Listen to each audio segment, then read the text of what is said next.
FCPA chalni counties inyore tamor gi josiaya kantie berto gi wacho ntiere ndalo mogol negi kato koro ikoni chieng lemo be koro ogol negi kotenre kod report mane okoya Kisumu ni winjo ka ng'ata achiel wacho ni mwandu achiel ijuogo nyadi riyo nyadi dek ma en gima timore to kare un kaka jong'ad rieko jok ma bende loso chike malo kucho buse winjo mage to time ang'o? Mano ok ni kare nikech 40 ma Kibuye kiwacho adiera onego bed ni dhi ne county government ka duogo e chiro mbero kendo 40 kendo dhi ne county nikech chiro ok en mar ng'ato binafsi. Mano en gima chiegni kod gima iluongo ni mecho. Yani inyalo nyodho mo kata obedo mor kich inyalo nyodhe mogigi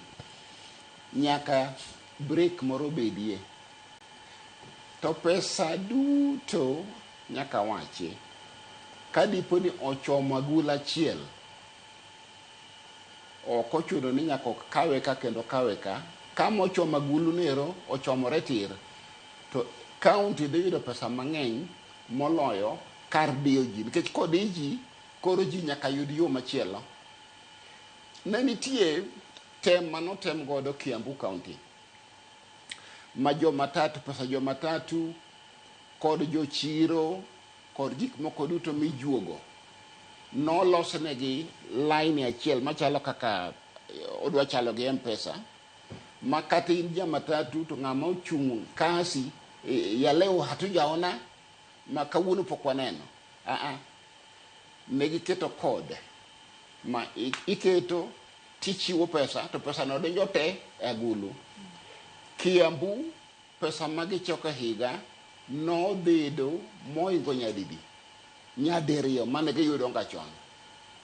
Koro yudo ni ok ochuno ni nyaka uketo suche matara gi gana eka county yud pesa mibadhi ema chendo awe kamano. Erokamano dong' dakika moko 4